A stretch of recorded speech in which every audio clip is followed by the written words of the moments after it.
Hi, everyone. Welcome back. Welcome back to Lisa's Love and Light. How is everyone doing today? It is a hot day today. I think it just started raining a little while ago. Hope everyone is doing well, feeling well, taking care of yourself, which is so important. Thank you all for being here today, watching this video.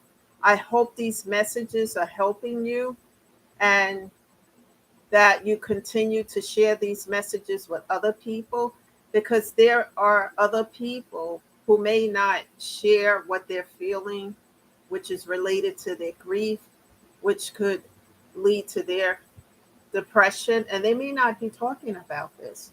They might be in a state of silence, and they may need to hear these messages within these videos because as I always say, I'm not a therapist, I'm not a certified therapist, etc.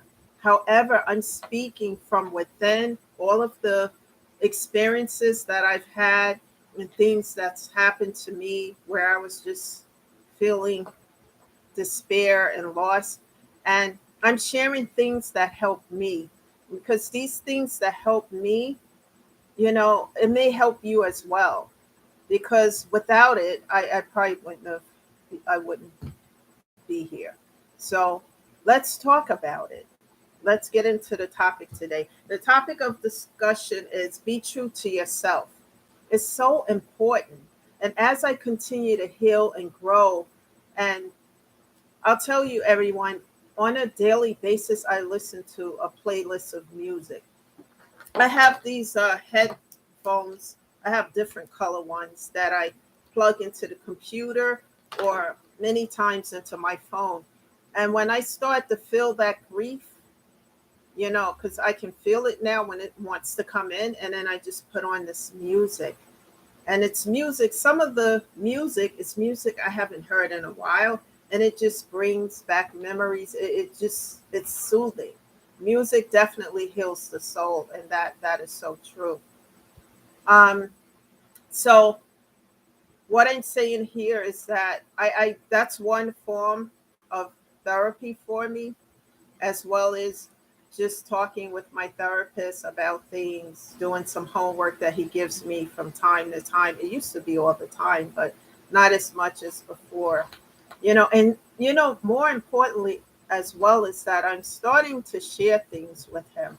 I shared something with him last week, and since I've known him, it's the first time that he cried because I don't share a lot. But when he heard my story, he just said it's amazing that I'm still moving forward. And I told him, God, everything that I do, God is bringing me forth, and God is fighting my battles for me. Like I said, when things happen and situations behind the scene, God is taking care of it because I made a vow to God. If you help me get me out of this, I made a vow to keep moving and never give up and to do better. And so I want to share with you guys today because these things that I'm sharing can help you. Other people who you may share this video with will hear these stories and they will get uplifted by it. And, I'm encouraging everyone never feel ashamed about therapy because therapy is to help us. We all have something. None of us are perfect. We all have something that we deal with, etc. And therapy helps us, because that pain needs an outlet. And if we do not give that pain an outlet, it's going to stay within us and it's going to be stagnated. And then we can't grow, we can't heal. And then we stay in that place with the pain, and that's no good, people. It really isn't. So healing is the best thing here. I used to be self-servient to everyone, uh, all the time because I was in a place where I did not like, or I do not like confrontation. I do not like drama, arguments, etc. Um, so I would just be self-servient, to not be in a place where I'm having disagreements with others. But while I was doing that, I was hurting myself because if I'm given into things that I don't, that makes me uncomfortable, that I'm not comfortable with, then it's not okay. It's not okay on any event. So I've learned through therapy and self love, because as I healed, I learned to love myself and to know that I'm worth it and you guys are worth it too. You have, one day at a time, one step at a time, to love yourself and to nurture yourself, your inner child. And once you do that, you start to feel better. And when you feel better, you do better. And that's important. And as I started to feel better and do better, I knew that I was worth it. And I stopped being self-serving, because I'd be given and given and given, even within relationships, whether it was a friendship or otherwise, just given and given, and the other person would be breadcrumbing me all the time. And I would just say, well, they're still around kind of attitude, because I didn't know how to love myself back then. But today, as I do the work, I don't tolerate any of that. And, when I had to have these conversations with a few others, probably a while ago, and they didn't believe me, because I don't have to act out of character. I don't have to be dramatic, any of that. I'm just going to tell you how I feel, have that conversation, establish boundaries.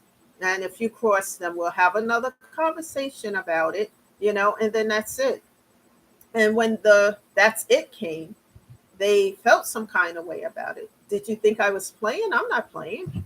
I'm not the same person that I was not even a year ago.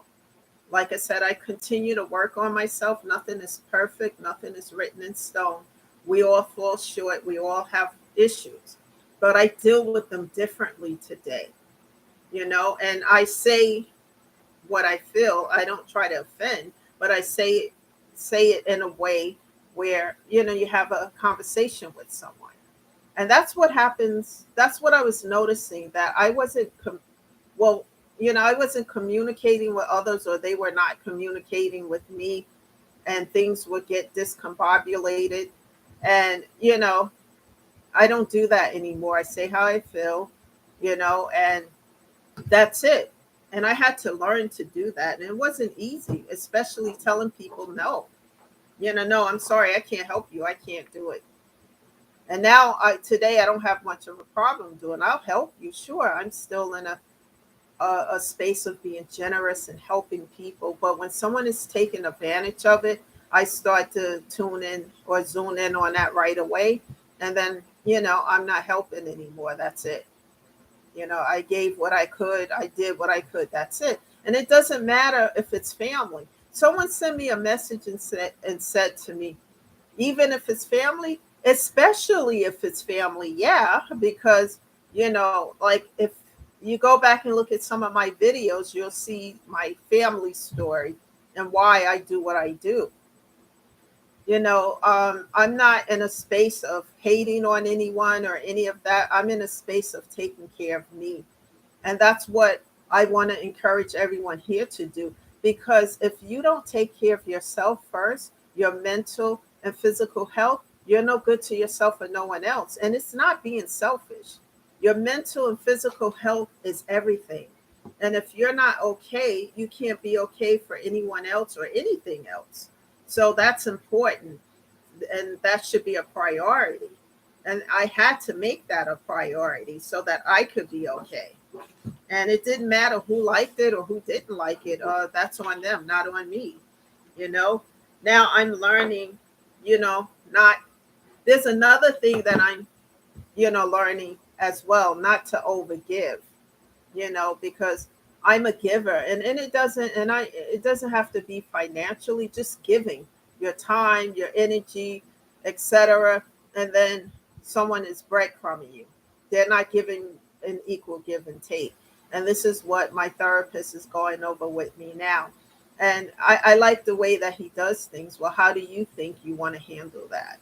And what kind of boundaries will you establish, and etc.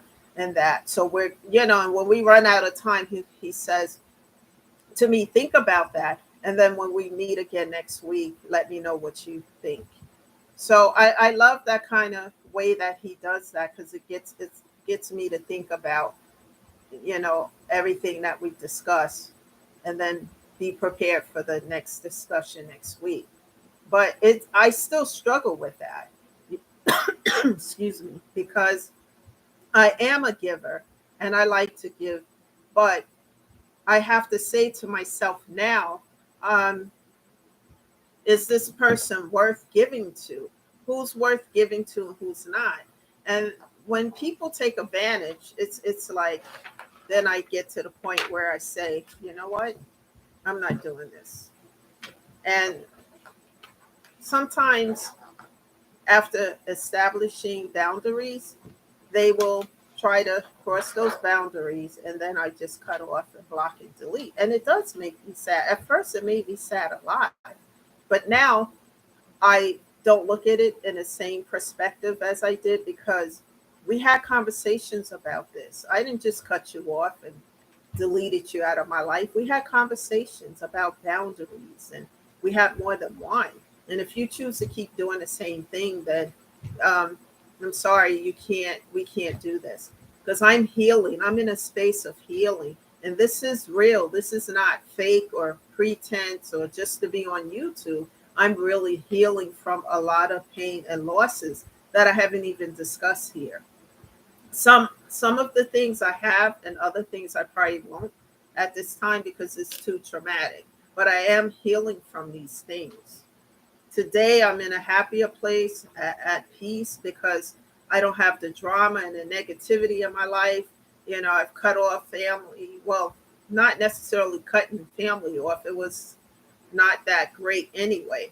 But I don't engage the same because I don't have time for the drama and the negativity like a wheel spinning um, with no direction.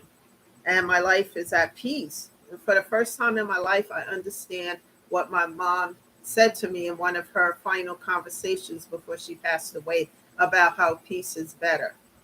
And sometimes I want to interact and go out and do things, and I may do that from time to time, but I enjoy being in a space of peace and just healing and helping other people to do that. And I also stay in prayer a lot. God has been answering my prayers. I've made a vow to God, and since then, He has been fighting these battles for me that come up. Um, and I just thank Him for it. God is removing all these obstacles from my life, and I'm grateful to Him because if it wasn't for God and me just being close to God and being in prayer a lot, I probably wouldn't be here. But I'm grateful for it. And now I'm turning that pain into purpose and turning purpose into a power. Because before that pain was deep down within me. Because all my life I've been taught what goes on here stays here. You don't talk about it. It's over with. It's done. But if we don't talk about these things and we don't have an outlet for it, then we can't get rid of it. We can't heal from it. And if there's no healing, there's no growth. And that's what I'm learning. And it took a long time for me to get from where I was to here, and I still got a ways to go. However, I'm still doing the work.